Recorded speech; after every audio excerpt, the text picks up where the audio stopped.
Welcome to On the Chain. This is Chip here, and guess what?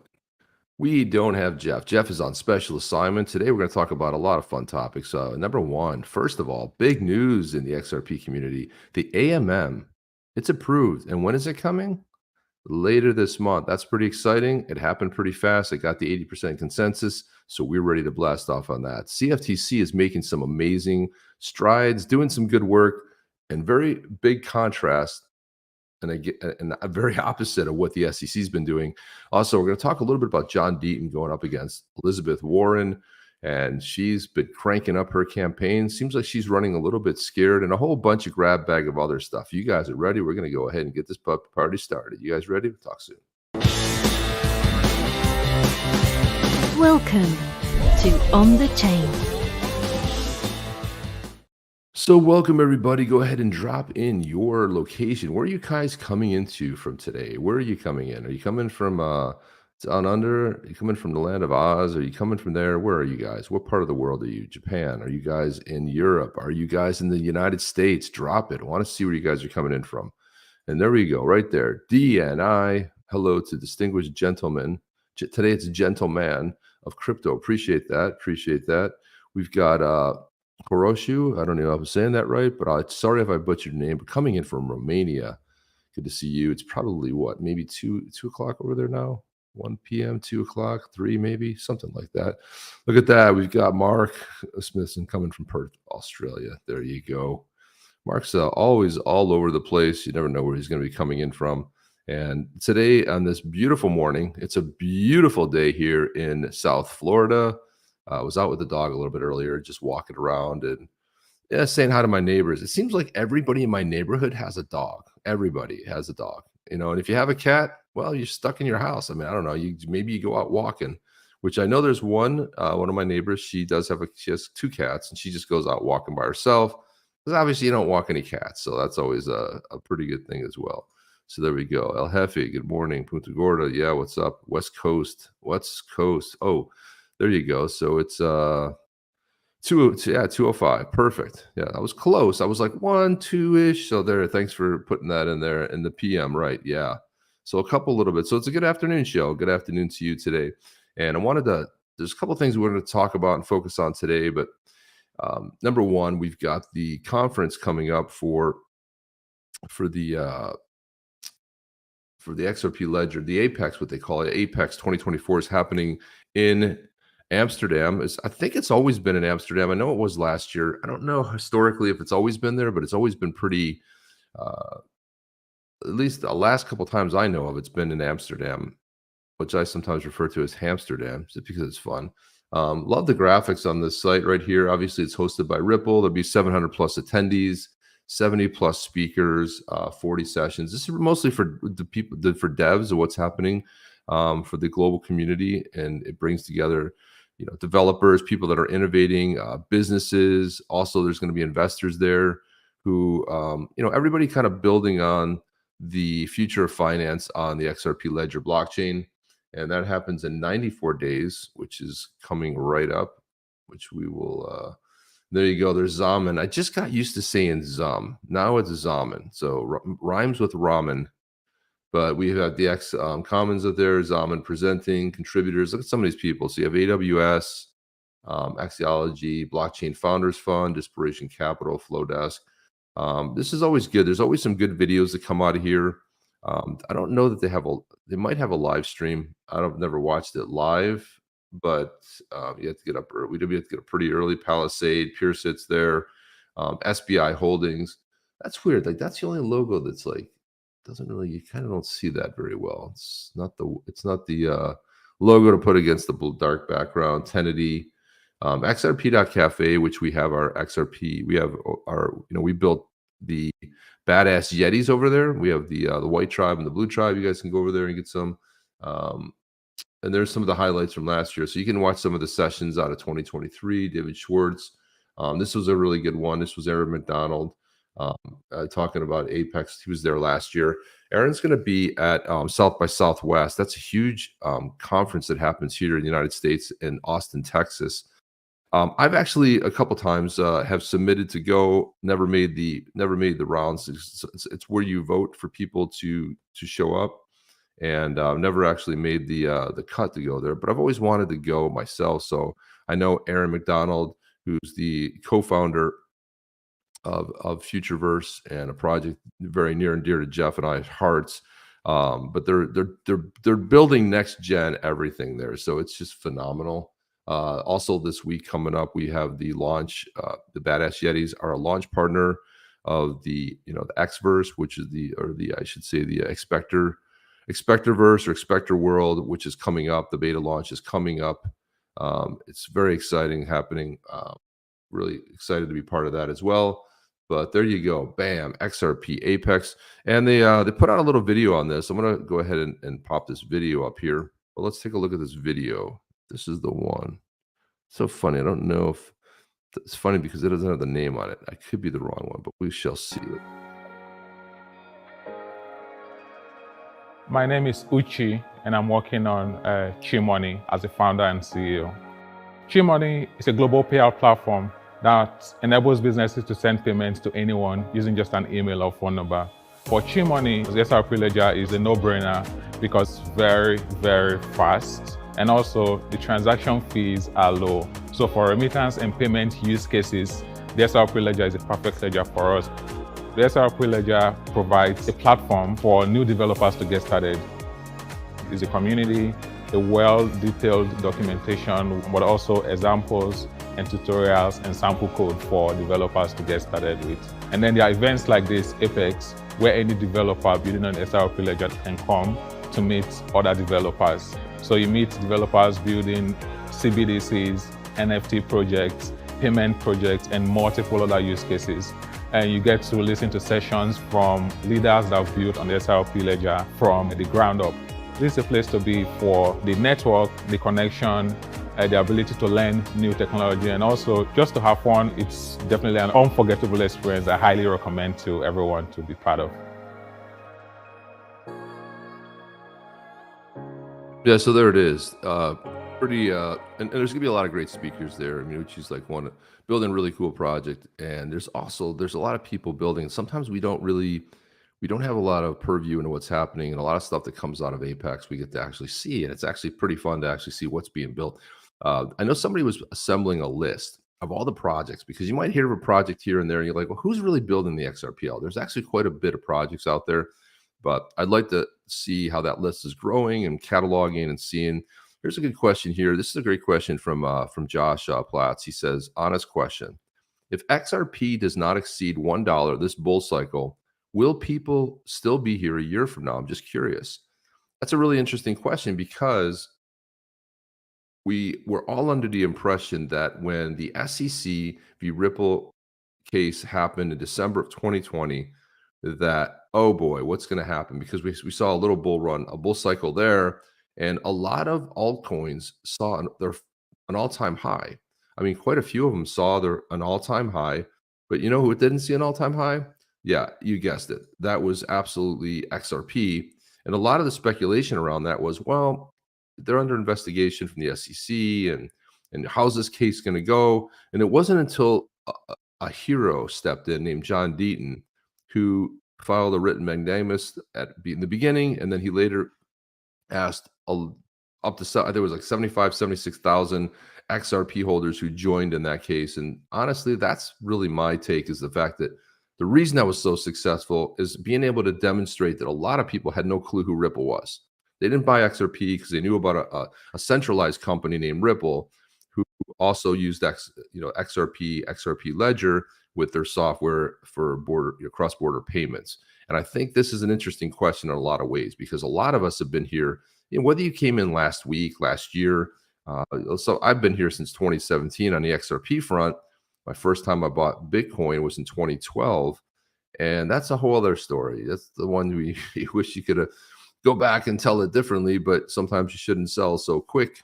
But again, there's no precedent to know exactly how it's going to go. So, but in the space for me, 2017, you start adding that up. That's like 7 years in the space, of holding.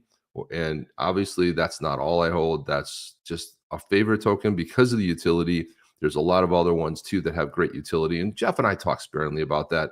But my thought is you will probably lose a bunch of people, right? If you're here to make money, but if you really know the real utility and really what is in it for, where XRP can go, the building side of it is got me very excited. When I start seeing more builders coming into the space and I start seeing more use cases for it, and then I start seeing Ripple diversify, right? We heard was an X space that David Schwartz was in. It was one of these weird things where I actually happen to, sometimes I wake up in the middle of the night, I grab my phone, I saw the space, I pop in there, David's talking, and I got to hear it live. It was like 3 or 4 in the morning, and he jumped in there and was talking about, hey, Ripple kind of wish, the cross-border payment thing would have had more, traction and didn't exactly take off. But what I like what they're doing now is this whole tokenization. It's this multi-trillion-dollar market. It's massive sort of a marketplace. And then with the recent acquisitions they're doing, you can see that they're becoming a one-stop shop for custody crypto. But Ripple's only part of the equation. The other part of the equation that I personally see is the fact that there's got to be builders. You got to be building on the XRPL. And the thing is, you want to expand the use cases, because think about it. When Ripple back in the day, 2015, when they were coming out with their first use case, what I like is they stuck to it, right? They said, hey, we're doing cross-border payments. This is the one utility and the one use case we're going to focus heavily on. And it's kind of what they did. They focused pretty heavily on that particular use case. Now, sometimes companies will pivot if they don't see any traction. Then along comes this lawsuit, which kind of upended everything. And you could see that Ripple knew they were in the right. You can see Brad Garlinghouse leading the way, Stu Alderati, their general counsel, right? They knew that they were in the right. They were going to win this case, which is great. But I don't know. I would imagine if you're into crypto for the long haul and you believe that, hey, you don't have to materialize gains in the next 30, 60, 90 days, 1-2 years, yeah, you're a long-term hold, right? Because maybe you've been holding for a while, and maybe you want to 20x your investment. Maybe you want to 30x your investment. Do you really want to sell? Maybe. I mean, some people bought, I know, a couple of folks that bought at 0.006, right? So you could buy a lot of that, and it goes to 60 cents. You've made a phenomenal investment. But again, do you want to cash some of that out? I think it all depends. I think it's a great question, Josh. I think that it really sort of depends on what your main focus is, what your investment strategy is. If you're looking to trade and make money from crypto, yeah, maybe it's not a great hold. But if you're looking more long term, you're looking more utility. You're seeing what's going on. You got the AMM coming. There's a lot. When we see like the side chains building the smart contracts capabilities. Yeah, it's going to grow. There's going to be more expanded use cases, but it's going to take builders. Ripple's not going to build it all. They're not going to do it all, right? There's just one company out there. They happen to be the most prominent, most well-funded company that's actually doing it, but they're not the end-all, be-all. So I'll say that. Jim D says that question about the staying power of XRP Army goes deeper than in crypto into global stability and civility of the nation in a status of economic / sociological debt collapse. Yeah, that's... There's that too. There's that bit of it. And that's a good point, because a lot of market conditions will be driven about what's happening politically in countries. I mean, the US, but there's a lot of other countries too, where it's going to be interesting what happens over in Europe. We can see that in Asia, we have Japan, Korea, we have Singapore, really sort of embracing the technology and growing from the technology, where the US is fighting it. There's a lot of forces over here fighting it. And that right there, that economic, sociological debt collapse is a big one. And again, there could be market conditions that could absolutely propel things to happen maybe a little bit quicker. We shall see. We got the Bitcoin halving that's coming up, targeting end of month, April-ish. Not exactly sure when that's going to happen, but it's coming. And we can see that right now when we have Bitcoin could actually go parabolic. It could have a big ramp up. Yeah, I have watched a lot of more TA, tech analysis recently. I watched Blockchain Backer, and there's some other folks out there that I look at. Honestly, for me, it seems like a to be able to look at what's happening. When I see TA in the stocks, it seems to make a little bit more sense. But there's a lot of legacy that came over, so we can look at market cap. Is the market cap the most important thing? And market cap really depends on I saw that, and the reason that I titled the video today, is XRP going to fall out of the top 10? Right now XRP is number 7, right? There was a time when it was number 2. There was a time before this, it was even above Ethereum. So it was a number 2 coin. It's now number 7. And now, are we going to see it drop even further? And a lot of that has to do with, like, so if it's in the 60-cent range, how many do you have to hold to create the market cap of X or Y? And if you think about how much is it going to take for a Bitcoin, right? There's only 21 million. There's probably 16, 17, whatever it is, million already minted. We know that the date is going to be somewhere in 2042-ish, 43, somewhere in that range where every Bitcoin is mined. And then we got to remember that 4 or 5, maybe 6 million of it will never materialize because it's been lost in the early days when people put it on a hard drive and they played a game. They got 20 free or 100 free Bitcoin, and they're like, yeah, whatever, it's worth nothing. I can't do anything with it. And they forgot about it. So it's going to be interesting to see, but I would imagine that it depends on your strategy and where you're going to go with this whole thing. That's what I would possibly say. And then the next thing I want to bring up too is Jeff and I we're heading to the Gold Coast, not this next week, but the week after. We're going to be super excited and proud to be emceeing the XRP Gold Coast, which is happening the 22nd. It starts on the 22nd that weekend. And it's going to be a fun conference.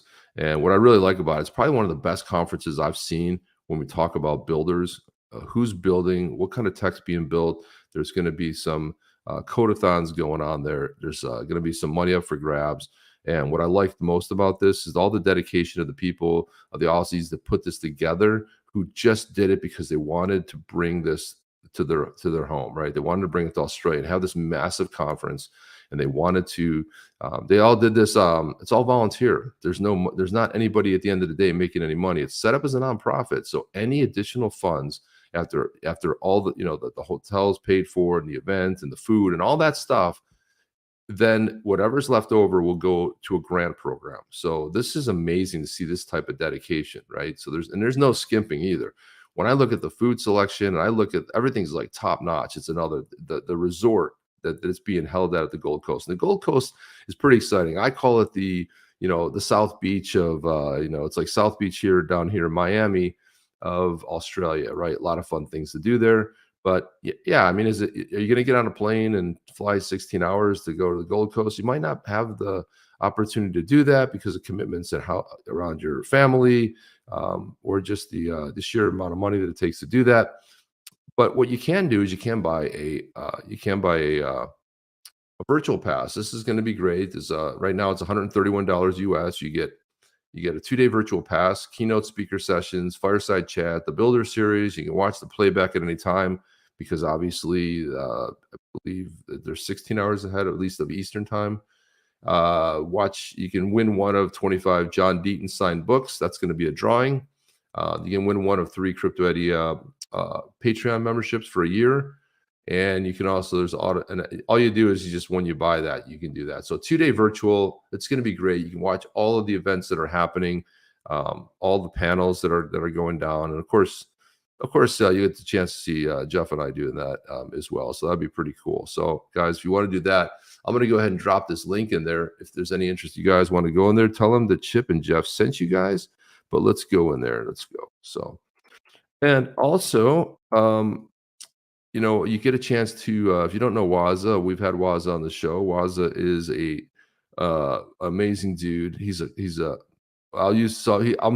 teaching me Australian slang. So, instead of like calling him mate or bud, you call him cob. So here, look at this.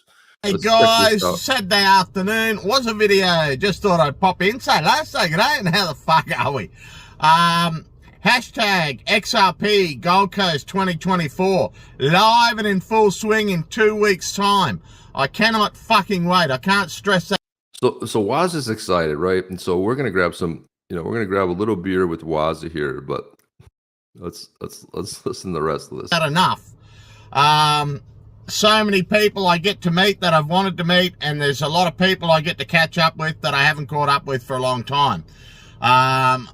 You got the likes of Jeff and Chip. I should say Chip and Jeff because Chip will get the shits because I put fucking Jeff's name first. Right. Well done. I have to say, I have to say, well done on that one, Waza. You absolutely got that right. But I always look at it alphabetical, right? So C comes before J. That's why it would be Chip and Jeff.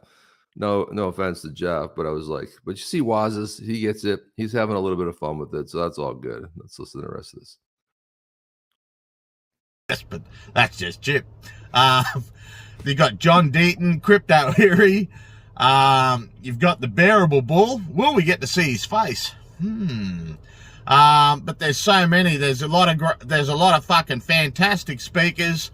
The food's going to be fucking outstanding. The entertainment's going to be outstanding. You can go to the beach. You can go down, enjoy some fucking surf, sand, and titties. You're bound to see titties down the Gold Coast. So if that's what floats your boat, we'll go and look at the titties. But other than that, yeah, fucking attend the conference. Time's ticking.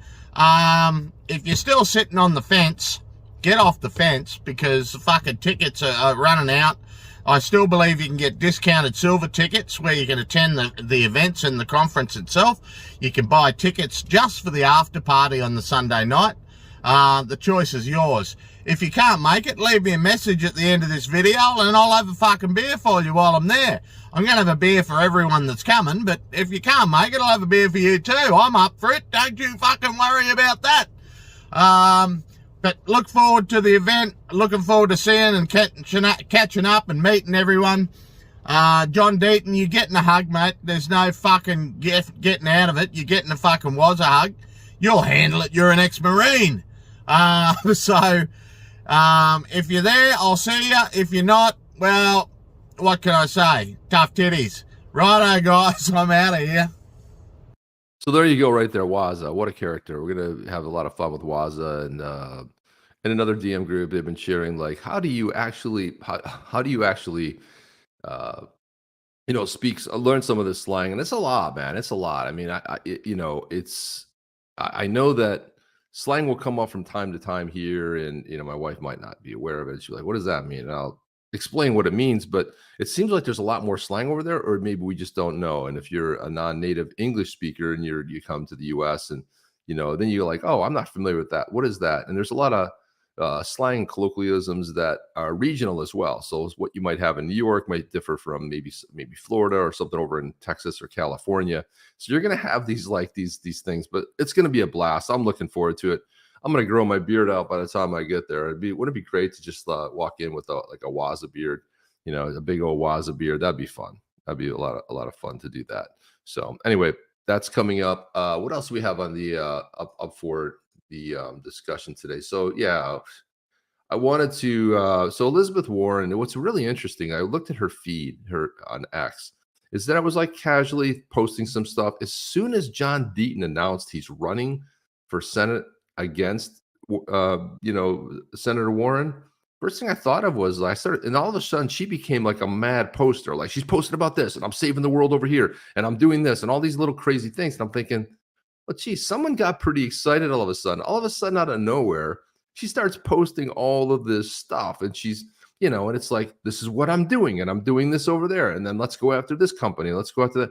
There's a lot of complaining, a lot of bitching, and a lot of moaning coming out of her. What I'd like to hear, I'd like to hear this in a debate is, why don't you explain to us why you misappropriated another race for your benefit? Why did you put that you were Native American on all of your job applications?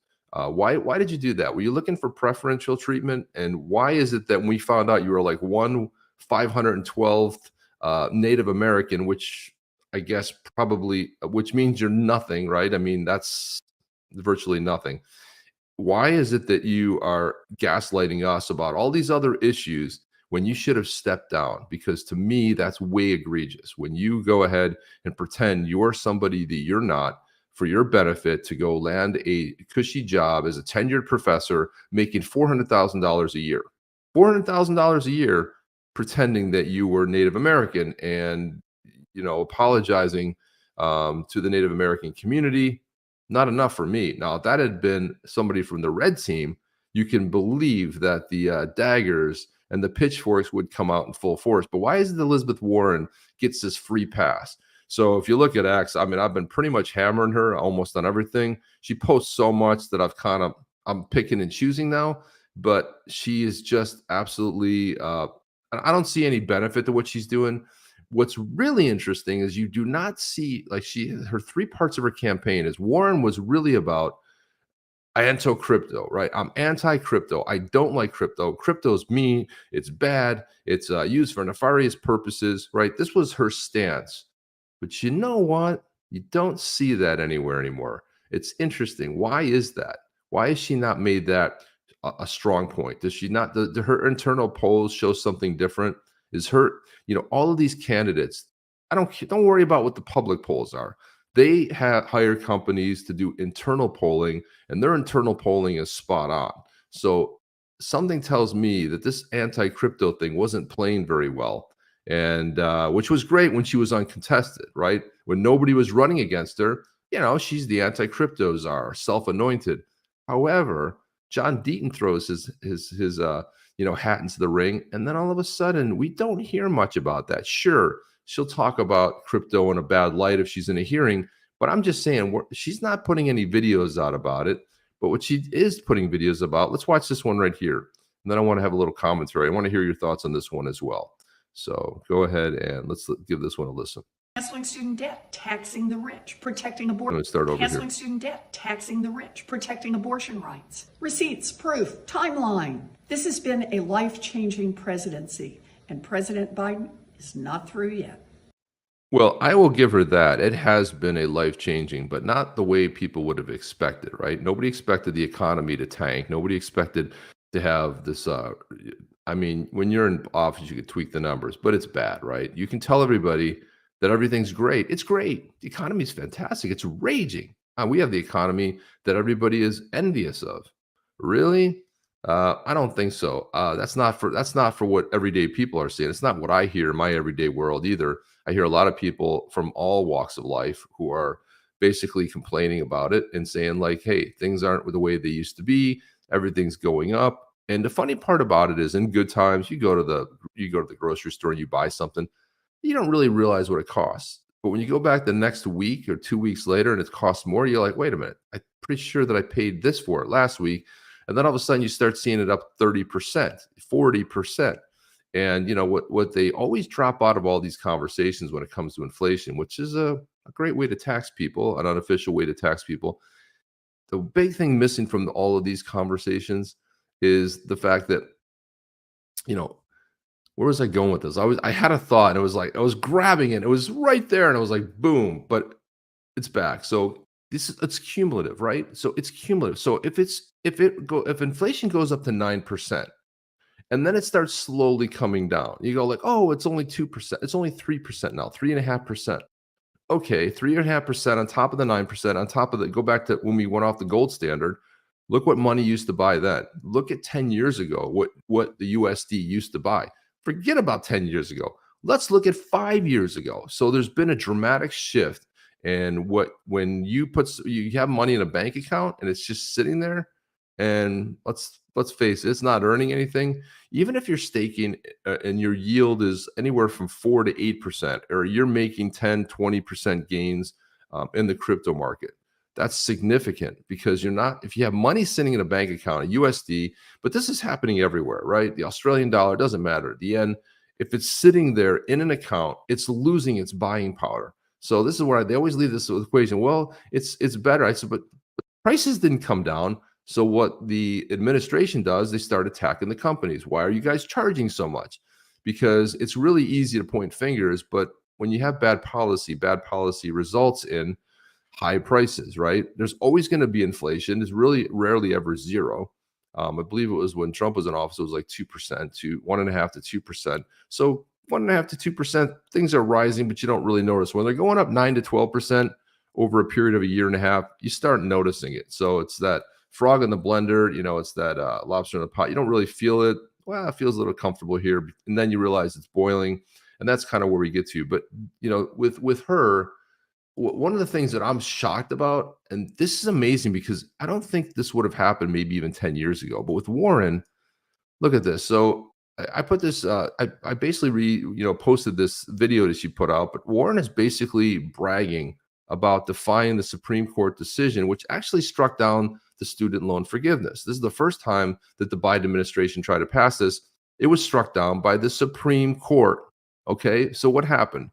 President says, I don't care about the Supreme Court. Elizabeth Warren says, who cares about the Supreme Court? We'll pick and choose. So she's basically a fraudster. She's an imposter, completely shameless, has no moral or ethics. I just talked about her misappropriating someone else's race, okay, because her mama or papa or somebody said she had high cheekbones. So what? I know plenty of people with high cheekbones that that don't go around masquerading as thinking that they're Native American, right? So I mean, plenty of people have high cheekbones, because she saw in a picture. So there's no family history. Nobody ever said, oh, let's talk about your Native American history. Let's talk about how that came to be. No, it's just that she thought she had high cheekbones. So I'm calling, she's a complete and absolute fraud. Okay, vote John Deaton for Senate. If you live in Massachusetts, if you're outside of Massachusetts, what can you do? What if you're outside the U.S.? You know what? Buy John's book. If you want to buy John's book, you can't contribute to his campaign. Contribute any way that you can. Purchase his book. You can go ahead and there's a limit here in the United States. You can only give up to $3,300. And we saw that Charles Hoskinson, God bless him, stepped up, high profile, someone in crypto, and said, I'm donating the maximum amount because I believe in John's message. I believe in the fact that he is going to follow his heart. And, John is not a partisan guy. John is not I'm down with, I'm a conservative, this and that. No, he's a guy that looks after what he believes in, right? And he's been nonpartisan. He's voted for Democrats. He's voted for Republicans, okay? And he's running as a Republican, but he's also running on a very, a lot of his message too is lockstep. But there's going to be times where he's not going to agree with the establishment Republican Party, and he's going to do what he feels is right. And so I respect that. I may not always agree with it, but I do respect it. And there's very few people out there that have that conviction. And I would never vote against, bet against John Deaton. John's accomplished a lot in his life. If you read his book and the struggles he went through, you go, how does a guy like that went through so much turn out to go ahead and be fighting for the underdog? Well, how did he end up becoming an asbestos attorney, fighting for people that are struggling, that are about to lose their life, right? This is somebody who's always fought for, an ex-Marine, an ex-federal, prosecutor. This guy's got a resume that's phenomenal of accomplishments. What has Elizabeth Warren accomplished? Lying about her heritage to go get a cushy job. And how did she end up with $80 million? This is what I want to know. How did she end up with $80 million, right? I'm like, that's kind of suspect. She wants people to go ahead and contribute. Another X post that was put out, she wanted people, she wants the rich to pay their fair share. They should pay 25%. And I just commented and said, well, are you trying to gaslight us? Or why don't you lead by example? On your tax return, there's a box that you can check that you can willingly donate 25%. So why don't you take 25% and why don't you donate that? So this is what I'm talking about. This is why she's gaslighting all of us. It's always the rich, the this and that. You own $80 million, right? How did you get the $80 million? So why don't you take 25% of that and put it into the coffers of the federal government? Oh no, this will never happen. This is what I'd ask her. If I was John Deaton, I would be like, okay, you want to tax the rich? Well, let's start with you. You go ahead and make the first move. Show us your tax return that you gave 25% of your net worth, and then let's go ahead and put that in the kitty. Let's see. You lead by example. Then we'll go ahead and post that everywhere, and we'll say, look at this. Elizabeth Warren leads by example. She actually took 25% of her fortune and she actually donated it to the U.S. government, which will squander it and waste it and send it to some foreign country that's not tracked on the blockchain, that nobody knows what happens. But don't worry, because the IRS will come after you if you did a $20 Zelle payment to somebody or $20. You lend somebody $20, they'll go after everything. That's why they hired 80,000 or 70,000 agents to sit there and pick through your returns. Meanwhile, the government will spend your money like mad. So come on, pony up. I say, come on, Elizabeth Warren, put your money where your mouth is. I don't want to hear you talk. And not only that, but not one of her bills. Look at this. Out of all of her bills she sponsored, I think there's close to 100. Not one of them, zilch, nada, passed. Not one. Okay. She's a complete full of hot air. Just somebody who's just absolute pathetic and ridiculous, right? And so how the good people of the Commonwealth of Massachusetts would vote for her. I talked about somebody had posted up a post over there on X, formerly Twitter, and they had said, "Hey, I was talking to my union guys, and I talked about Warren. You know what they said? You had me at, someone's running against Deaton, right? As soon as I heard Warren, let's vote her out." This and what really concerns me is this super PAC that was put together with Coinbase and Ripple, and they were going to elect a Democrat to defeat another Democrat who was anti-crypto. Now, I'm a little bit concerned because I'm going to have to, I'm giving a little bit of time. I'm giving them a chance, but then I'm going to go full beast mode on this handshake, whatever it's called, right? This super PAC. Because if you are not going to pour a lot of money into you're going to some unknown Democrat who's a nutter against an incumbent who's been in the House for way too many years, who I have zero. You want to talk about somebody with zero ethics? I don't care how pro crypto they are. I'm not supporting them. Adam Schiff, I'm not supporting that guy. Lies. There's no way I'm supporting a guy there with zero ethics. A lot of questionable stuff. And there's some other stuff that I know about the guy too, which there's just no way I could support someone. Now, John Deaton, how are you not getting behind John Deaton? If you poured $10 million to elect Adam Schiff for the, for the Democrats seat, how's that going? Right. And I want to see Steve Garvey's platform, Steve Garvey, the famous, baseball player who's running against Adam Schiff. Now, we'll see what ends up happening. But let's suppose Steve is really pro crypto. Are they going to rally around him, or are you only rallying around the blue team? I want to know. They're also putting some other money into some useless races. But if you're not going to pour money into John Deaton's campaign, who's going after the self-anointed anti-crypto czar Elizabeth Warren, that has a lot of concern for me. So I want to see what's going to happen. Otherwise, I'm giving them a little time to breathe. They're figuring out where they're going to put their money. They've got a lot of money to spend, but this is the only place that I could actually see this money being spent in. I don't see it going anywhere else, personally. Let me see what else we got in the grab bag here. What do we have in the grab bag? Oh, I want to talk a little bit about this. So Mataco, which is a custody service for companies. This is something that Ripple acquired not too long ago, but so DZ Bank launched Germany's pioneering secure digital assets custody platform for institutions. Let me put this up on screen so we can kind of look through it together. Focusing on crypto securities under German law with Mataco Harmonize, Dr. Holger Meffert and Kojo Garlick discussed the vision and successful October 2023 launch. So this is kind of a video of them kind of talking through it.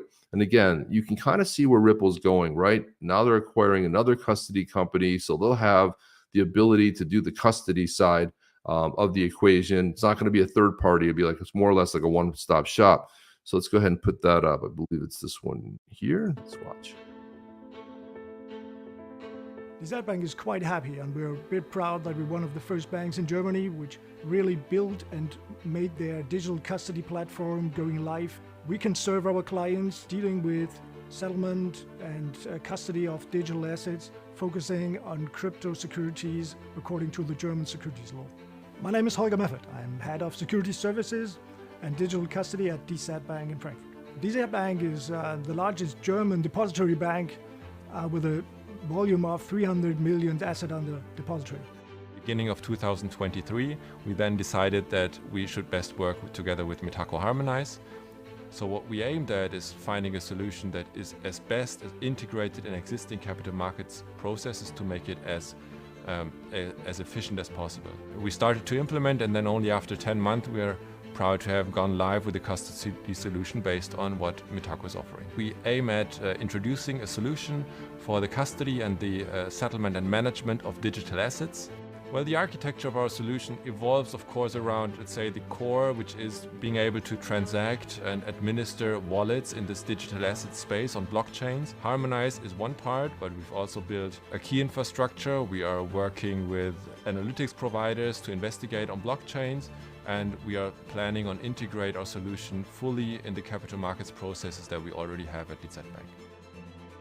The need of digital asset is just trying to find optimized processes and new products. And therefore we have to think about new technologies, and DLT and blockchain is one which can help us to serve our clients better, to open up new products for our clients, especially the asset managers, to improve their performances if they want. Digital ledger technology aims at improving existing capital market processes. This is how we see distributed ledger technology. These two processes, distributed ledger as well as existing capital markets business, will coexist the next decade. So there you have it. You have Metaco and DZ Bank, and I'll throw this up right here. But this is interesting how they're talking about serving their customers and being able to go ahead and manage the wallet side of things. So that's really a lot of the capability. Kind of demonstrates exactly what Metaco, why Ripple acquired it, and what they were really looking for. But on the custody side, you have a bank here that's able to offer that. And then it was interesting how it was stated that if they want, right, they're offering this. They're not pushing it. But again, it's gonna be a very big role in this DZ Bank, because it'll have the opportunity for them to be able to offer this to their banking customers. And of course, this is all in German. I'll put it in English here. Let's see what this looks like, if it does a good translation or not. And there we go. Okay, so there you have it. There's the banking website, and it's still in German, but you can kind of see what that is. But that kind of gives us a little bit of a look into, and I remember Jeff and I talking about this back in, I think it was in October when it went live. So we talked a little bit about this, but it was nice to see a kind of a video and talking to the, some stakeholders inside the organization at DZ Bank, and exactly how they're leveraging it and what they're doing with their clientele. And again, this is where I see Ripple sort of expanding, especially when we start getting into tokenization of assets. And there's a lot of money and value that they can move outside of cross-border. So there's on the corporate side and the treasury side, there's a lot of big things that are potentially coming down the pike. So I love that aspect of it as well. I'm going to go here, look at the, let's see what we have we got some talking going on in here, but I want to see if anybody has any comments here.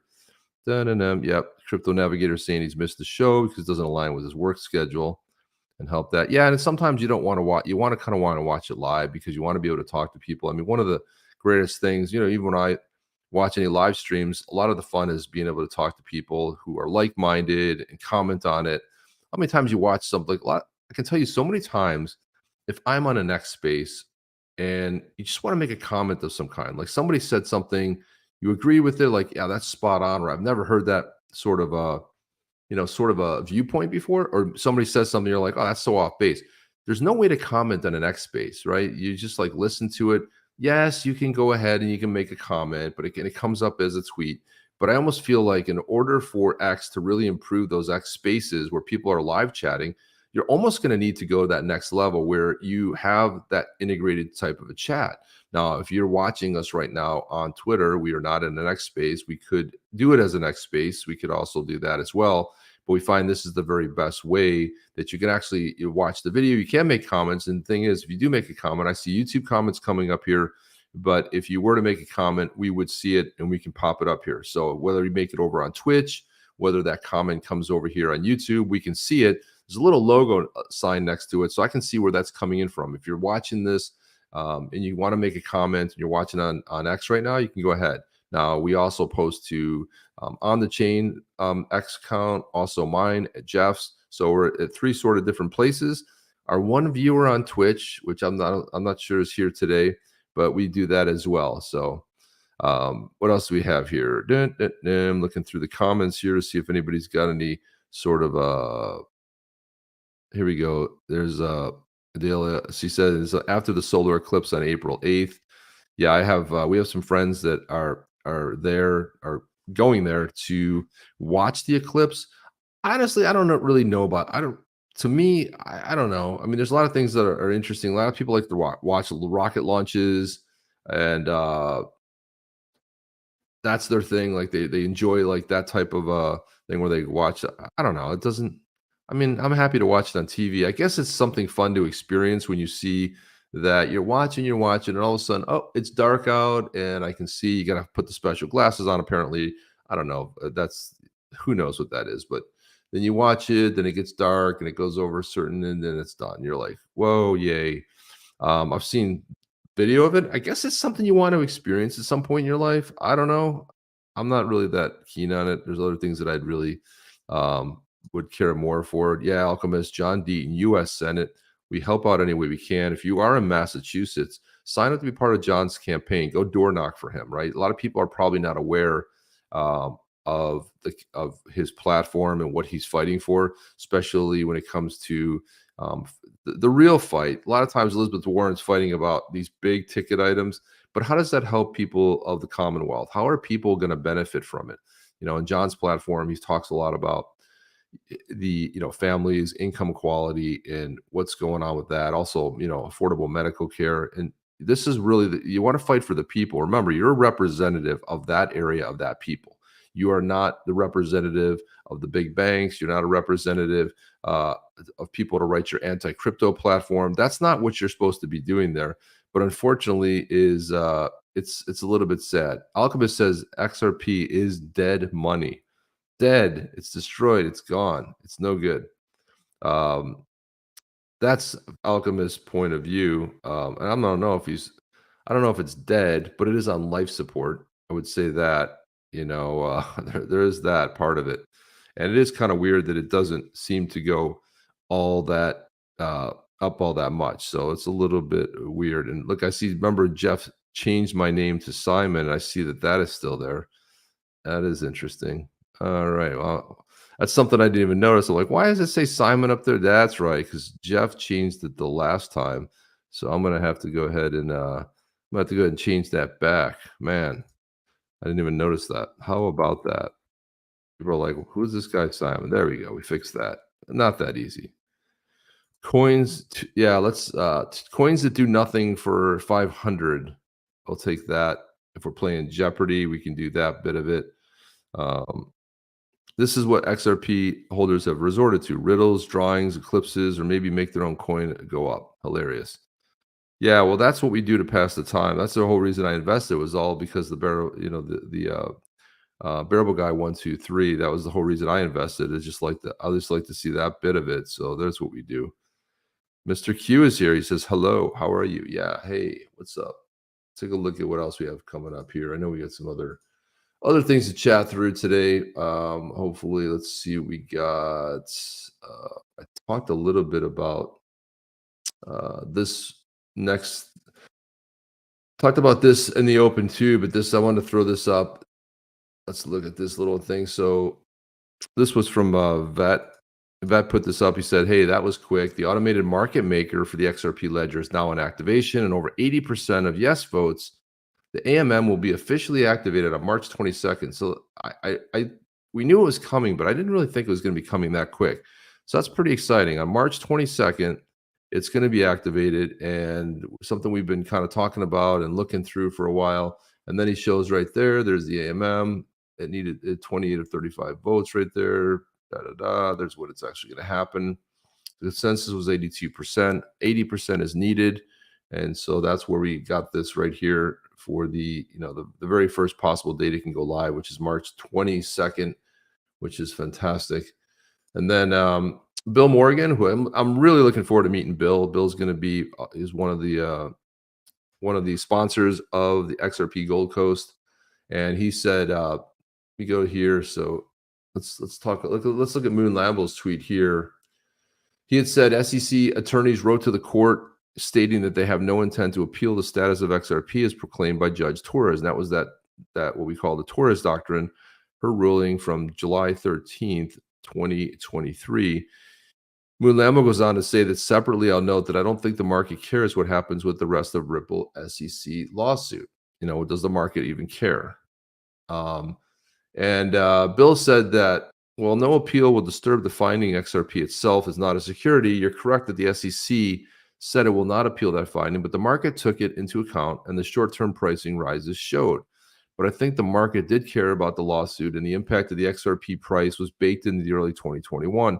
And when the lawsuit ends, though, regardless of the penalty, I think the market will react positively. So number one, legal clarity with the status of the asset itself. Number two, the lawsuit finally ended. XRP being sold on U.S. exchanges. And then the last one, which is Ripple, still able to sell its XRP and use XRP in its cross-border payment and liquidity solutions in the US and not the subject of a business stultifying permanent injunction.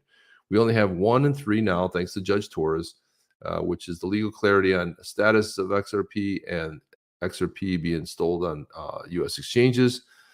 And then 2 and 4 will unlock the deferred massive impacts of 1 and 3.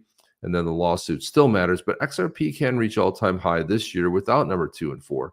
And that's kind of what we go back to the earlier question is like, will it reach an all-time high? And I'm not even sure that it needs to reach an all-time high. Honestly, what I'm actually thinking is that if it goes to, I think if it goes somewhere in the neighborhood of, I mean, would we be happy with $2.50? Would we be happy with $3? I mean, what would actually make us happy as investors, right? I guess it depends where you purchased it, right? Depends on where you purchased it. I'm happy with Bitcoin right now. I'm very happy with what Bitcoin's going. And you think like, well, what when Bitcoin was $15,000? What if you took all of your altcoin stash and dumped it into Bitcoin? And then you watch Bitcoin come up to 69 and hit $70,000.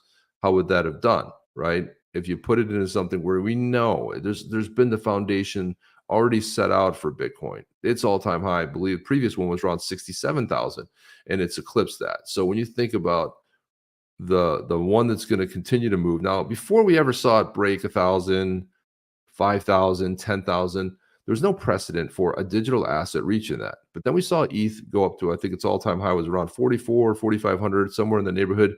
And we saw that it broke 4,000. So is it on its way to an all-time high? And it's interesting to see that some of these coins that are going to either get a close touch or blast past their all-time high are, and it's a little bit debatable the XRP community, because I've seen everything from $2.84 to no, that was a glitch. It was really lower, like to the 240 range or 340. I'm sorry, 384 or 380 or 3 something along those lines. And was it really that amount? I don't know. But the bottom line is, if it hits 4, it doesn't matter. If it hits 5, it hits 6, that's a new ball game. And I think if it does go up there and we do see some kind of movement, if it's a rapid movement, I think a lot of people will jump in as they see the train leaving the station. There could be some big sell-offs. It depends on how fast it actually materializes and how fast it actually goes. Because I'm not exactly sure, what that's going to look like across the board. It could potentially change. But will there be some mass dumps? Probably. I mean, people I've seen people say it just needs to hit $2 for me and I'm out. I'm good, or I'll sell half my bag. But the thing is that when you have a bull cycle, don't lose sight of other coins out there that are making strong moves. And even though they look like they're close to an all-time high, who knows? They could blast past that as well. So if you're an investor and you're looking at this the right way with your right eyes, you're looking at, you don't want to have blinders on. It's great. We'd like to talk about XRP here. We like the use case of it. But again, Jeff and I are very diversified with our portfolio. And, I don't care what people say about Bitcoin. I don't care what they say about ETH. I mean, the whole ETH Gate thing is a real thing. And it's interesting to see how the SEC didn't go after ETH when it was clear that they pulled a unofficial ICO. I mean, where it is today, but I'm just saying, if you're an investor, you're looking to make money, right? That's what you're looking for. I have some rules of engagement around crypto myself. I'm not that interested in any projects that come out of that are controlled by China. And they say, but with Chip, what about Bitcoin? Bitcoin is controlled by China. What about these other ones? Yeah, I mean, there is some stuff, but I'm talking about real projects that are basically spearheaded or being run. That kind of worries me a little bit. Bitcoin is, whether China is controlling it or into it for a lot, it is still a decentralized project asset. There's nobody really controls it from the sense of an organization. I'm talking about organizations, centralized entities that have a project that is mostly centered around that. So just because I'm not down with the entire government, that's just my rules of engagement. Hey, you can say like, well, you're missing out because you can invest in this project and make a lot of money. That's great. But everybody has some sort of rules of engagement, right? Alchemist says no one cares. True. Buy ETH Gate is real. Yeah, it is real. And I would like to dive more into that subject matter too. That would be fine. We've got here new investor. Does AMM translate into price rising? Remains to be seen. I'm not sure if it'll affect price, although there's some good and bad of it. A lot of people are excited about it, but there's also a downside to it as well. We've covered that. Mike B, Chip, I'm a Native American guy. I'm Native American, can buy Gold Coast plane ticket. Can buy my, I'm not sure where you're going with that, but okay. Are you saying we can buy that? I'm not exactly sure what you're saying. Come back with that. I'm gonna see what you're gonna say there. Right there, Alchemist says XRP is likely to miss another run, so it would not bet on the slowest and the fattest horse. Yeah, well, there's an investor for you. If you're looking at it with investor eyes and based on history, that's exactly how you might view it. And again, you may not be wrong. It remains to be seen if that is the case. If XRP becomes the bridge asset for the world's currencies, you have to have things in place like regulations, stablecoins custody for institutions, and a collapse of the old system. That is true, and I think that just like anything, there's enough to go around. Any type of if there were a solution and that moved in that direction, it would really depend on. It would probably be a basket, right? It would probably be several different ones. And so if you think like, when you hear these stories like, well, XRP is going to move all of the value and all the money, and I mean, just the sheer sort of percentage of the chances of that happening are pretty low, given the fact that there's other digital assets out there that do a lot. And when I looked at the fact that Stellar released smart contracts, that to me is massive, right? Stellar going out there, and it's really a big missing on the XRPL. I understand side chains, but I'm not a big fan. I'd rather have it, be more native, because I think that's big. And if you want to know why ETH took off, was because everybody was building on it. You had the ERC, everybody was minting an ERC20 token. It was crazy, one parabolic, because it had a smart contract platform. And oddly enough, that smart contract idea came from Stephen Thomas, who was a former chief tech officer over at Ripple when Vitalik Buterin was couch surfing, but was trying to work for Ripple, but ended up getting kicked out because he couldn't come in the country or whatever it was. He got kicked out because he didn't have a visa. So he went out and started his own thing, and bammo, look at where he is. It's incredible when you think about where he got to. But a bunch of other type of legal problems certainly create some issues. So there we go. I'm looking else. What else we have? There we go. Chip, no way you called your dog Floki. No, we have a new puppy, and his name is Yeti. No, I didn't name it. People are like, oh yeah, of course you named your dog Yeti. No, my wife, which I was surprised, she said it looked like one of your badass Yetis. She says his face kind of looked like that. So yeah, I do. I call him Badass Yeti, but no, I really don't. But I do have a Yeti dog, that's for sure. Stellar's awesome. I agree. Stellar's doing some really big things. I'm really excited to see some of the direction they've taken. I think they have a really good CEO. I think that they've and again, to me, that's so undervalued. Why is it so undervalued? I don't know, XLM, why it seems so undervalued. So I still think it's a pretty good buy. It's not financial advice. I'm just looking at it from the moves that they've made, and putting it and having the ability to add smart contracts is massive. Now, why Ripple hasn't, and then Ripple obviously doesn't have anything to do with it. It shouldn't have anything to do with it. But I just feel like there was a little bit of influence going on there. The reason we don't have it on there really should, the Hooks Amendment. And you know what? The other thing about it is this is why I really was excited for what Stellar Foundation was doing, because they didn't make up a goofy name, Hooks. Now, what people hooks are, it's great if you're a developer and you're like, well, Hooks is this. I don't care. Call it what it is. Smart contracts. Everybody knows it's a coined phrase, right? If you say smart contracts, when you say Hooks Amendment, who the hell knows what hooks are, right? Hooks. Are we going fishing? I mean, what's going on here? So this is, and if you've seen over the years, even Ripple with their product lines, they were so complicated. This one does this, and just call it what it is. You had, the liquidity product, they changed that. They're trying to make it more friendly and more appealing. Well, don't call it hooks. So the Hooks Amendment went up, it came down, and then we went to a side chain. Look, let's get it native, right? Why don't we have native smart contracts? It would make so much easier. And also you'll get more builders basically flocking the XRPL for all its other advantages. It has a built-in DEX. It was a first decentralized exchange. And so that just gives you a lot of power right there, right? With being able to move And from a any digital asset to move to any digital asset or fiat currency is phenomenal. And low fees built in. I mean, you couple that with smart contracts, now you've got some gold. You've got some gold, man. Tell them, Chip, yeah, BTC is winning. Yeah, absolutely. And I always say that I came to this market that I was a Bitcoin maxi.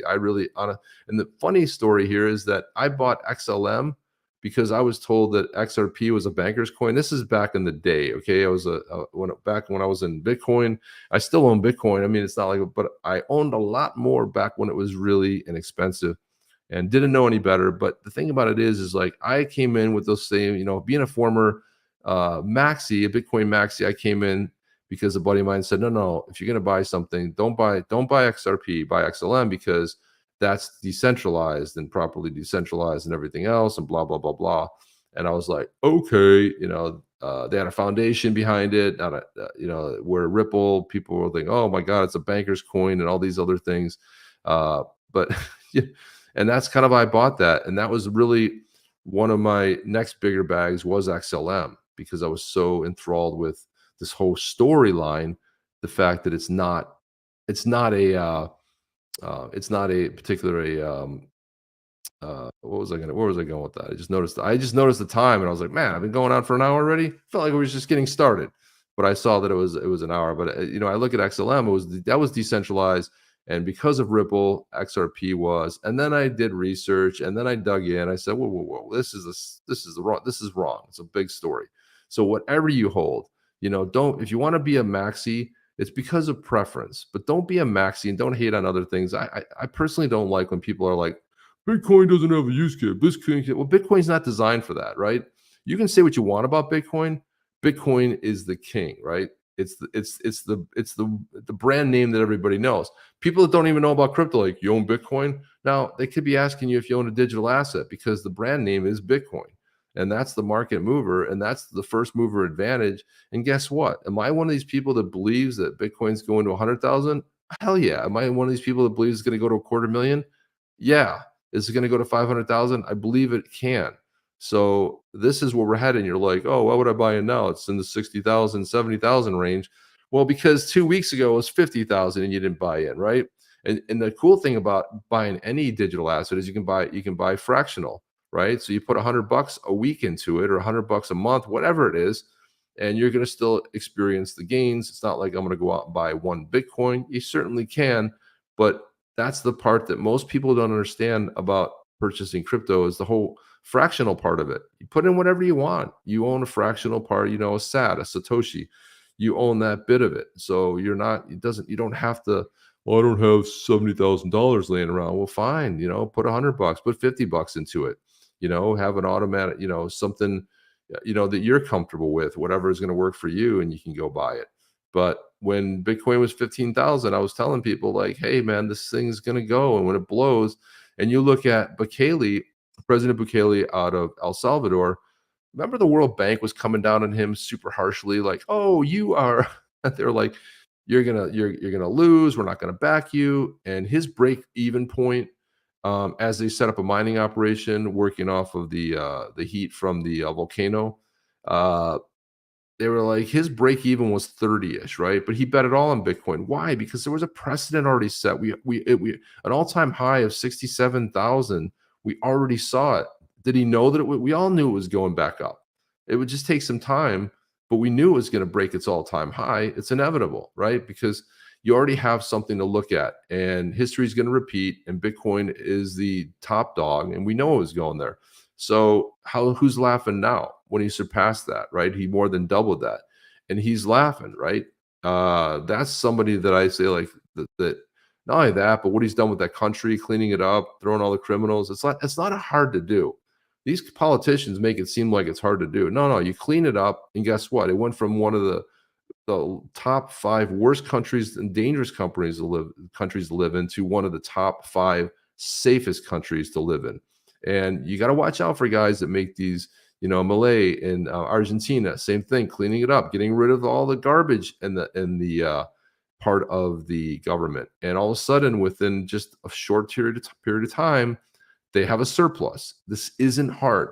Most people don't want to do it because of their ideology, because of their belief system, because they think that, oh, I'm going to be able to do X, Y, and Z, and they're worried about these silly things that have no bearing, that are just clever names for new taxes, the things of the climate, rising inflation, just all these little things that they're gonna come up with, which is just another fun form of taxation. So anyway, that's all I want to say. Hans Loaded, good to see you. Good to see everybody going in here today. I love to see it. Sophie, I'm going now. Have a great weekend. Sophie always kind of gives me the heads up too when it's time to go. She always bolts a little bit early, which is good. Then we've got this. I've got to get to work. Hans, have a good day. Sophie, see you on the next one. Chip, always great to see you. Thanks for another great video. Tell Jeff I said hi. I certainly will do that, Crypto Navigator. Thank you for coming in and supporting. Really appreciate that. Where's Yeti? Yeti is in the other room. Maybe I'll bring Yeti up here, but he started out as a cute little dog about this big, and now he's bigger than my other dog, Max, he is a bull terrier, the target dog, everybody says, or Xerpe has a new game out and it looks just like my dog Max. It was a bull terrier and he's got a little jetpack on. So that I was like, yeah, Max could be the official mascot of Xerpe because it looks just like him. But yeah, I will have to do that. I'll get him on here at least one time. Right there, we've got more monkey business. I was married to XRP for 7 years. Now I'm having an affair with SHX. Yeah, there you go. That's good. Good for you. Making money. That's all it's all about. That's all I have today, guys. We will see you on the next one, which will be tomorrow night. Not sure if Jeff's going to be back or not, but hopefully he'll be joining us tomorrow night as we do our Sunday show. Then we'll do, we're on Wednesdays and Sundays at 8 p.m. Eastern time and Saturday mornings at 8 a.m. So it'll always be great to see you guys. We will see you on the next one. And I'll still say it, even though Jeff's not here, but Chip and Jeff, out. Are you down with OTC? Please like, subscribe, and click the bell to be notified when the next video drops.